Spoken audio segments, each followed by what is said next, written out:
Hello बच्चों, स्वागत है आप लोग का हमारे YouTube चैनल प्रिपरेशन मंत्रा पे। आशा करते हैं कि आप लोग स्वस्थ होंगे, मस्त होंगे और अपने अपने पढ़ाई में व्यस्त होंगे। ठीक है, पिछले क्लासेस में हम लोग types of order of reaction में फर्स्ट ऑर्डर रिएक्शन के बारे में जान लिए, उसके डेरिवेशन के बारे में जान लिए कि किस तरह से हाफ लाइफ के बारे में जान लिए, यूनिट ऑफ के बारे में जान लिए, यानी फर्स्ट ऑर्डर रिएक्शन के बारे में हम लोग जान लिए।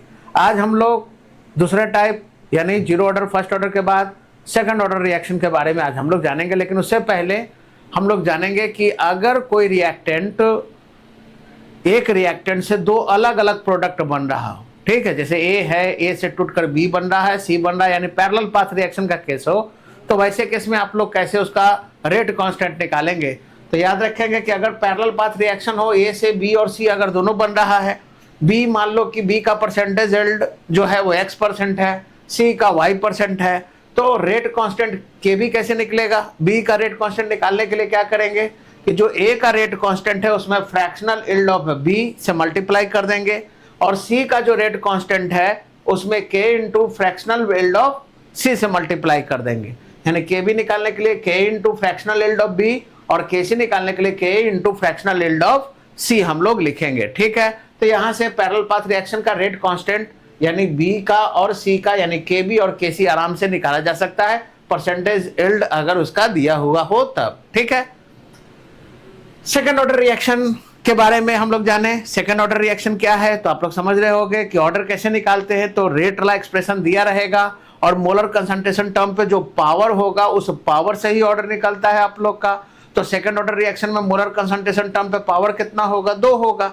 अगर एक ही रिएक्टेंट है तो एक ही रिएक्टेंट के मोलर कंसंट्रेशन पे पावर 2 होगा, या अलग अलग अगर रिएक्टेंट है तो दोनों पे आप लोग का पावर जो होगा मोलर कंसंट्रेशन टर्म पे 1 और 1 होगा, दोनों को ऐड करेंगे तो 2 हो जाएगा। ठीक है, तो सेकंड ऑर्डर रिएक्शन है क्या, तो वैसा रिएक्शन या reaction in which rate is determined by the variation of 2 concentration term, यानी वैसा रिएक्शन जिसमें रेट कैसे निकालेंगे, रेट निकाला जाएगा 2 कंसंट्रेशन टर्म के वेरिएशन से, तो वैसे केस में उसको सेकंड ऑर्डर कहेंगे। ठीक है, जैसे एक एग्जांपल दिए हैं जिसमें एक ही रिएक्टेंट का हम लोग यहाँ पे मोलिक्युलिटी 2 लेके प्रोडक्ट बना रहे हैं, तो अगर उसका रेट ला एक्सप्रेशन इस तरह से आया -dx/dt, ये बराबर हो गया k into molar concentration of A पे पावर 2, तो पावर 2 है मतलब कि क्या हो गया आप लोग का ऑर्डर 2 हो गया, यानी सेकंड ऑर्डर रिएक्शन है।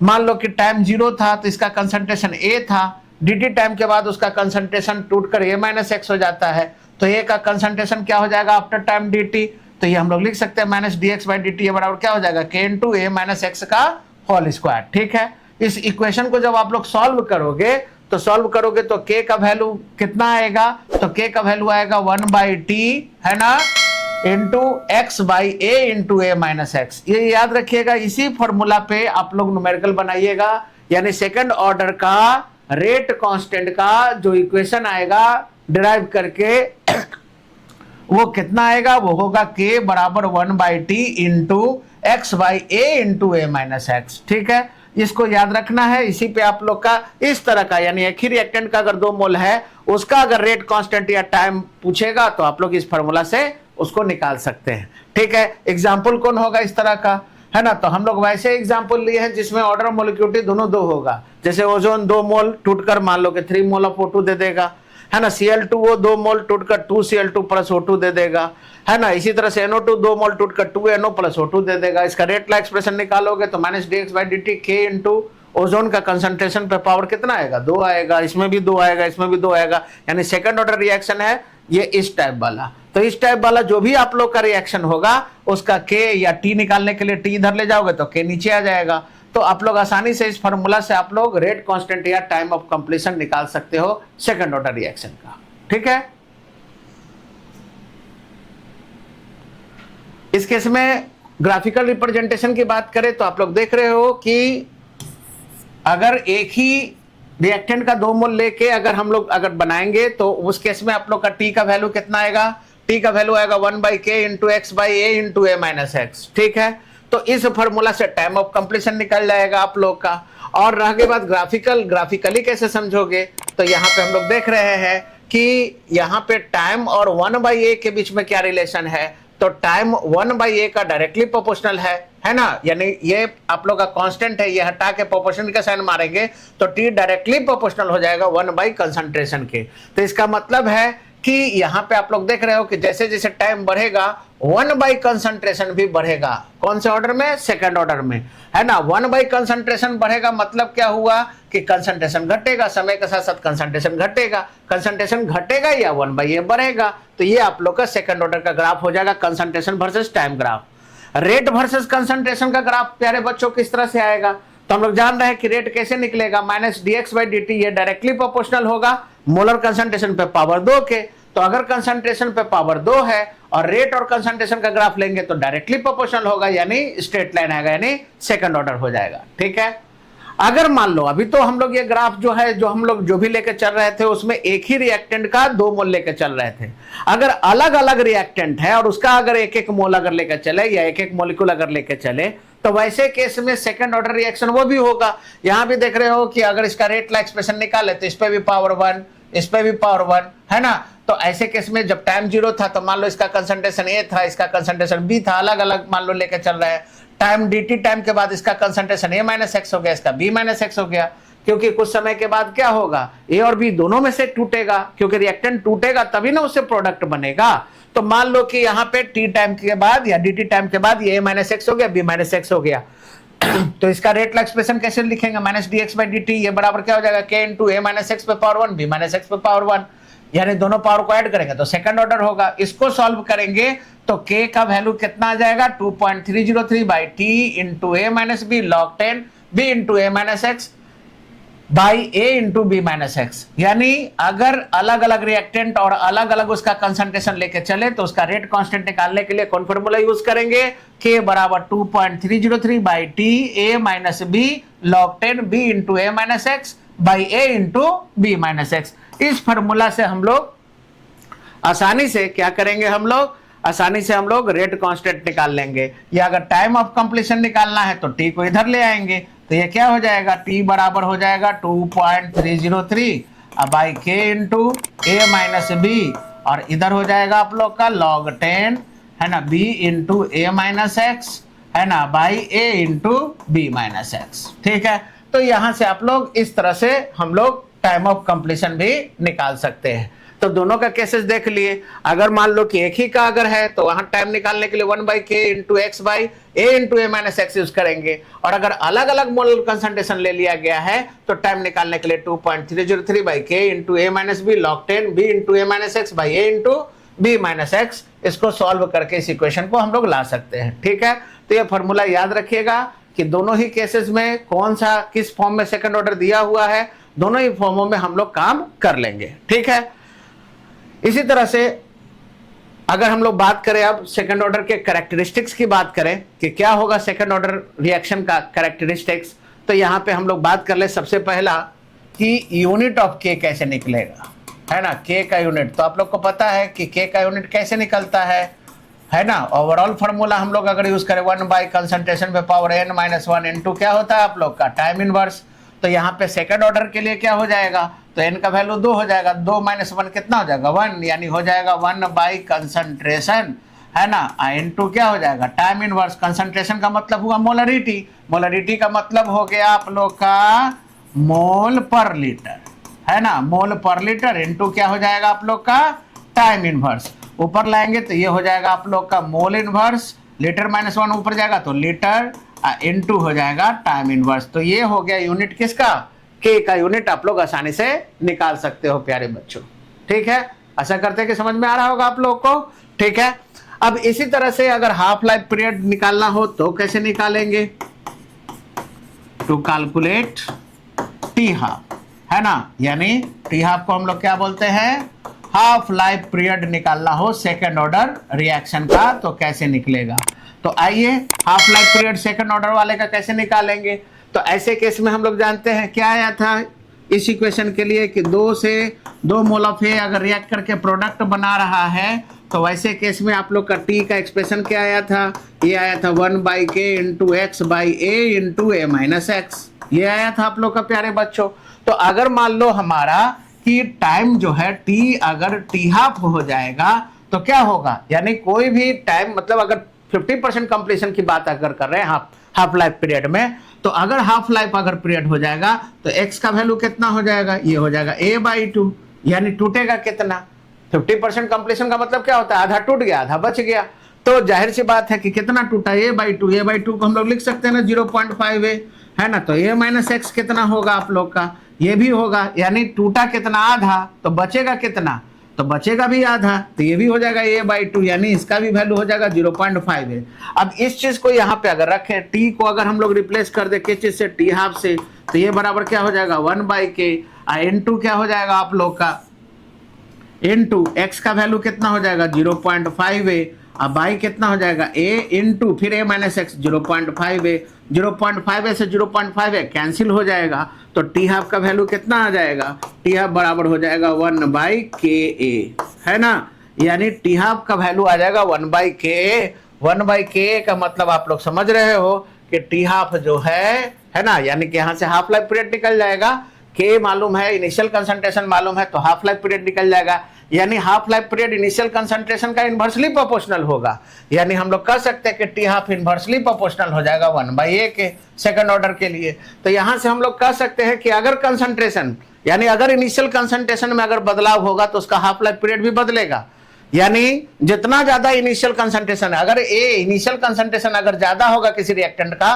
तो उसका हाफ लाइफ कम होगा, यानी इनिशियल कंसंट्रेशन ज्यादा तो हाफ लाइफ कम, इनिशियल कंसंट्रेशन अगर कम तो हाफ लाइफ ज्यादा। तो आसानी से हम लोग देख सकते हैं कि हाफ लाइफ पीरियड यहाँ कांस्टेंट नहीं होने वाला है, वो कंसंट्रेशन पे डिपेंड करेगा। अगर रिएक्टेंट का कंसंट्रेशन ज्यादा लोगे तो उसका हाफ लाइफ कम होगा, रिएक्टेंट का कंसंट्रेशन कम लोगे तो उसका हाफ लाइफ ज्यादा होगा। तो यहां से आराम से हम लोग हाफ लाइफ पीरियड निकाल सकते हैं प्यारे बच्चों, ठीक है। तो ये तो हो गया आप लोग का हाफ लाइफ पीरियड, यानी अगर ग्राफिकल रिप्रेजेंटेशन अगर करें, है ना, यानी t½ और 1/a का अगर ग्राफ ले तो ये कैसा आएगा, स्ट्रेट लाइन, क्योंकि a के इन्वर्सली प्रोपोर्शनल है, 1/a के तो डायरेक्टली प्रोपोर्शनल होगा। अगर इस तरह का रिलेशन आ रहा है तो ये समझ लीजिएगा कि ये कौन सा रिएक्शन है, सेकंड ऑर्डर रिएक्शन है आप लोग का, ठीक है प्यारे बच्चों। तो k का यूनिट से भी पकड़ सकते हो, यूनिट अगर mole inverse litre time inverse आ गया तो वो सेकंड ऑर्डर होगा, है ना। t½ का वैल्यू कितना आएगा, तो t½ का वैल्यू 1/k आएगा, यानी t½ इनवर्सली प्रोपोर्शनल होगा आप लोग का a का, और ग्राफ जो है वो इस तरह से आएगा 1/a, और t½ का ग्राफ स्ट्रेट लाइन आएगा, ठीक है, क्योंकि 1/a के डायरेक्टली प्रोपोर्शनल लेकिन a के इनवर्सली प्रोपोर्शनल हो जाएगा, ठीक है। इसी तरह से अगर थर्ड कैरेक्टरिस्टिक्स की बात करें, इसमें अगर मान लो कि जैसे अभी इसमें लिए थे कि a + b ये मिल के प्रोडक्ट बना रहा है, और इसमें हम लोग लिए थे इसका कंसंट्रेशन a लिए थे, इसका कंसंट्रेशन b लिए थे, और बाद में dt टाइम के बाद ये a - x हो जा रहा है, ये b - x हो रहा है। तो अगर इसमें से एक कोई हम लोग एक्सेस में ले ले, एक रिएक्टेंट अगर एक्सेस में ले ले, ठीक है, जैसे मान लो कि इस केस में यही अगर हम लोग ले ले क्या, एक्सेस में ले ले, या a एक्सेस में ले सकते हैं, ये भी ले सकते हैं, या फिर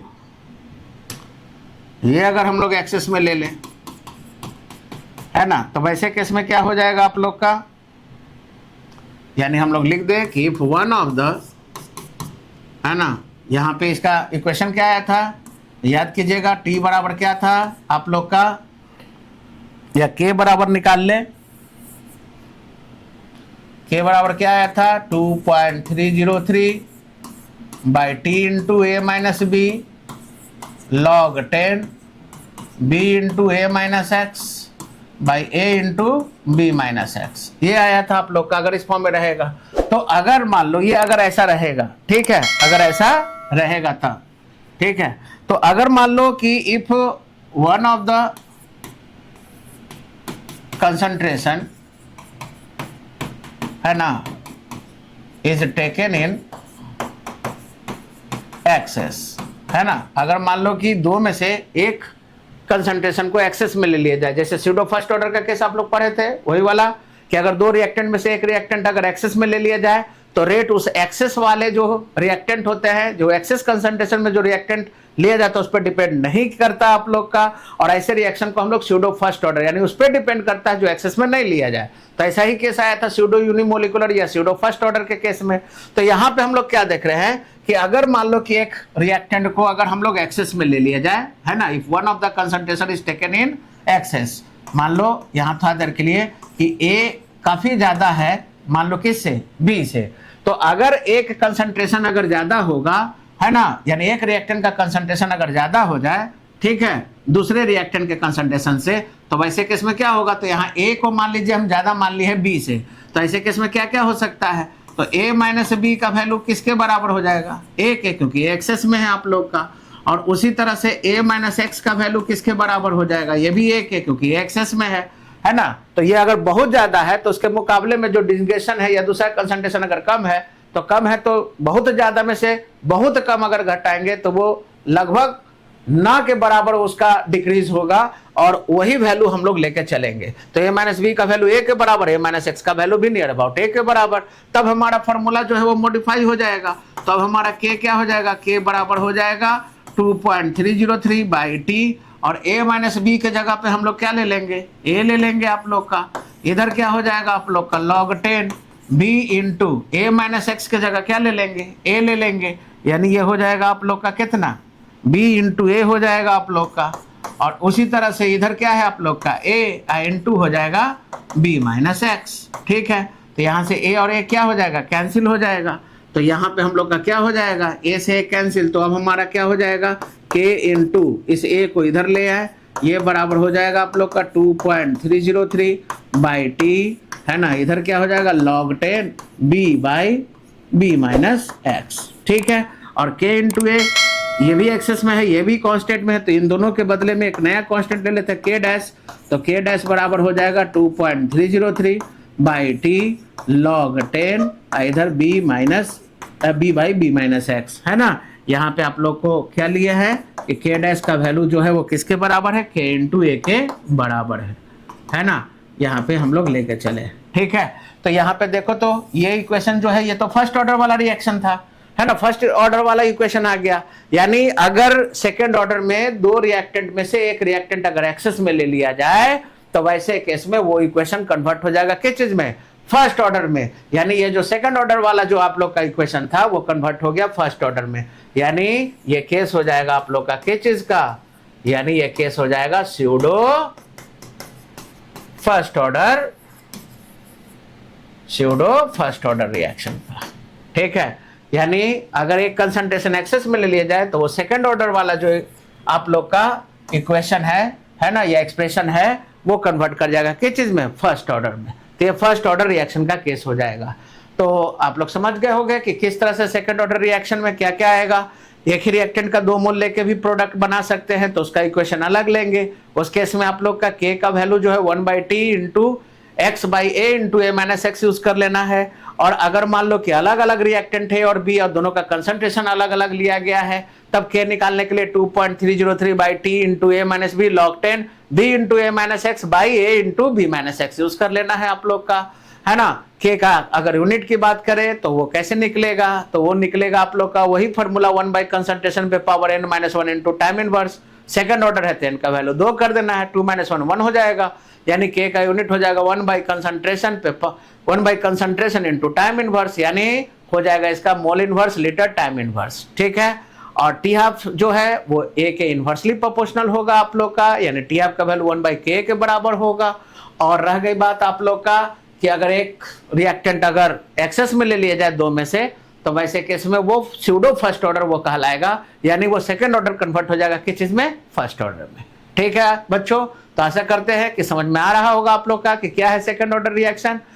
आमतौर पे ज्यादातर सवाल केमिकल काइनेटिक्स में वो आप लोग का फर्स्ट ऑर्डर पे होता है, या फिर आर्हेनियस इक्वेशन में चले जाओ, उधर टाइम से रिलेटेड टेम्परेचर से रिलेटेड जो आप लोग का इक्वेशन आया था, कैटलिस्ट से रिलेटेड, तो वहां फोकस करना आप लोग, वहां से सवाल जो है आप लोग का ज्यादा आता है।